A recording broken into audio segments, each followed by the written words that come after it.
तो गाइज़, ये कहानी एक ऐसे निंजा की है जो कि लिटरली इमॉर्टल है। ये बंदा मर नहीं सकता। गाँव के लोगों ने इसे मारने के लिए इसका सर कलम करने की कोशिश की, इसे बुल्स से खिंचवाया, खौलते हुए तेल में उबाला, यहाँ तक कि इसे आग लगाकर जलाने की भी कोशिश की गई, पर इस आदमी का बाल तक बाका नहीं होता है। ऐसा लग रहा होता है कि ये लड़का मरना तो चाहता है, पर सबकॉन्शियसली ये साथ ही साथ मरना नहीं चाहता है, क्योंकि ये बंदा अपनी वाइफ को भुला नहीं पाया है। तो कहानी की शुरुआत होती है गाबी मारू नाम के एक निंजा से, जिसे हायर ऑफिसर्स ने मौत की सज़ा सुनाई है। पर जैसे ही ये एग्जीक्यूशनर इसका गला काटने की कोशिश करता है, तो इसकी तलवार 2 हिस्सों में टूट जाती है और गाबी मारू को एक खरोंच तक नहीं आती है। ये देखकर सभी लोग हैरान रह जाते हैं और गाबी मारू अपने मन में सोचता है, हाँ, मैं मर क्यों नहीं रहा। मुझे ज़िंदगी से अब कोई लगाव नहीं। मैंने अब तक अनगिनत लोगों को जान से मारा है। मुझे तो अब तक मर जाना चाहिए था, लेकिन क्यों मेरे साथ ऐसा क्यों हो रहा है। गाबी मारू का जन्म इवाका कुरे नाम के एक गांव में हुआ था और बचपन से लेकर आज तक इसने सिर्फ एसिने टेक्निक्स ही सीखी हैं। एक निंजा ट्रेनिंग के दौरान बहुत सारे लोगों की जान चली जाती है, पर जो भी इसे कंप्लीट कर लेता है वो एक सुपर ह्यूमन जितना ताकतवर बन जाता है। सागरी नाम की एक ऑफिसर को जब इस बात के बारे में पता चलता है, तो वो समझ जाती है कि इवागा कुरे नाम के इस विलेज के लोग इतने ज़्यादा ताकतवर हैं कि एक तलवार को अपने हाथ से ही तोड़ सकते हैं। अगले दिन ये ऑफिसर्स गाबी मारू को आग में जलाकर मारने का ऑर्डर देते हैं, पर इनकी ये कोशिश भी नाकामयाब हो जाती है। जब गाबी मारू पैदा हुआ था, तो गांव के चीफ ने उसके मम्मी पापा को मारकर उसे अडॉप्ट कर लिया था और निंजा बनने के बाद पैसों के लिए लोगों को मारता था। एक दिन इसने गांव को छोड़ने की कोशिश की, पर एक मिशन के दौरान उसके साथियों ने उसे धोखा दे दिया और ये पकड़ा गया। और गाबी मारू का मानना है कि ये सब कुछ गांव के चीफ का प्लान था, क्योंकि किसी को भी गांव के बाहर जाने की परमिशन नहीं थी और गाबी मारू ने गांव के बाहर जाने की कोशिश की। अगले दिन ऑफिसर्स भैंसों का इस्तेमाल करते हैं और गाबी मारू को मारने की कोशिश करते हैं। अगर इस टेक्निक का यूज़ किसी इंसान पर किया जाएगा तो उसके बीच में से 2 हिस्से हो जाएंगे, पर जब भैंसों को दौड़ाया जाता है तो गाबी मारू जोर लगाकर रस्सियों को खींच लेता है, जिससे कि ये वाला मेथड भी फेल हो जाता है। ये सब देखकर सागरी कंफ्यूज्ड हो जाती है। अगर तुम जीना नहीं चाहते तो तुम मरते भी क्यों नहीं हो। तुम मरने से खुद को रोक क्यों रहे हो और तुम अपने गांव को छोड़ना क्यों चाहते थे। गाबी मारू जवाब देता है, मैं अपने गांव में बेस्ट था। चीफ मुझे बहुत ज़्यादा पसंद करते थे, इसलिए उन्होंने अपनी बेटी की शादी मुझसे करवा दी, पर मुझे उनकी बेटी बिल्कुल पसंद नहीं थी। उसने मेरी पूरी ज़िंदगी ख़राब करके रख दी थी।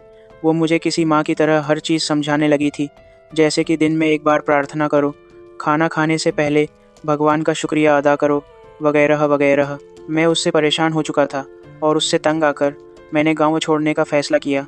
पर जाने से पहले चीफ ने मुझे एक आखिरी काम करने के लिए कहा, पर यह सब कुछ उनकी एक चाल थी मुझे पकड़वाने के लिए। मुझे पता था अगर मैं गांव छोड़कर भाग भी गया तो गांव के लोग मेरा पीछा नहीं छोड़ेंगे। उस चीफ से पंगा लेना मेरी ज़िंदगी की सबसे बड़ी गलती थी। अब रात के समय एक ऑफिसर सागरी को वार्निंग देता है, मेरी बात सुनिए, आप उस आदमी से दूर रहिए। क्या आप जानती है कि लोग उसे किस नाम से पुकारते हैं? गाबी मारू द हॉलो। उस इंसान में बिल्कुल दया या फीलिंग्स नहीं हैं। जब हम उसे पकड़ रहे थे तो पकड़े जाने के पहले उसने 20 लोगों की जान ली थी। मैंने ये भी अफवाह सुनी है कि इसने अमर होने के लिए एक अमृत को पिया है। जो भी हो, मेरी बात मानो और उससे दूर रहो। और इस तरफ गाबी मारू भी अपने मन में सोचता है, मैं जीने की कोशिश क्यों कर रहा हूँ। मुझे तो ज़िंदगी से कोई लगाव नहीं। ठीक है, बहुत हो चुका, अब मैं कल मर जाऊँगा। और अगले दिन गाबी मारू को गर्म तेल के अंदर उबाला जाता है, पर इसके बावजूद ये बंदा जिंदा बच जाता है। ये सब देखकर सागरी ये डिसाइड करती है कि ये खुद अपने हाथों से इसकी जान लेगी, क्योंकि सागरी ऑफिसर होने के साथ साथ यामाडा क्लैन की एक एग्जीक्यूशनर भी है। यामाडा क्लैन के मेंबर्स दुनिया के सबसे बेहतरीन तलवारबाज हैं, जो कि किसी भी क्रिमिनल को एक ही वार में ख़त्म कर सकते हैं। सागरी के हाथ में तलवार को देखकर गाबी मारू को ऐसा रियलाइज़ होता है कि उसका गला कट चुका है और समझ जाता है कि ये लड़की बहुत ज़्यादा खतरनाक है। गाबी मारू डर के मारे अपनी जंजीरों को तोड़ देता है और पलक झपकते ही देखता है कि सागरी की तलवार उसके गले के पास आ चुकी है। गाबी मारू जल्दी से उसके हमले को डॉज करता है, लेकिन फिर भी उसके गले पर एक छोटा सा कट लग जाता है। सागरी को तलवारबाजी में इतना ज़्यादा एक्सपीरियंस हो चुका है कि उसे समझ में आ जाता है कि किसके अंदर जीने की इच्छा बची है और किस में नहीं। और उसके हिसाब से इसे ऐसा लगता है कि गाबी मारू अभी जीना चाहता था, ये मरना नहीं चाहता है, क्योंकि सच्चाई ये थी कि गाबी मारू अपनी बीवी से अभी तक बहुत ज़्यादा प्यार करता था। वो उसे भुला नहीं पाया है और उसके पास वापस लौटना चाहता है, पर गाबी मारू ये सब मानने से इनकार कर देता है। उसके हिसाब से वो अब भी गाबी मारू दे हॉलो है, जिसके अंदर कोई फीलिंग्स नहीं है। हम एक फ्लैशबैक को देखते हैं जहां गाबी मारू की बीवी उसे गले से लगाकर कहती है, गाबी मारू, तुम बहुत अच्छे और दिल के साफ़ हो। तुमने मुझ जैसी एक बदसूरत लड़की को अपनाया।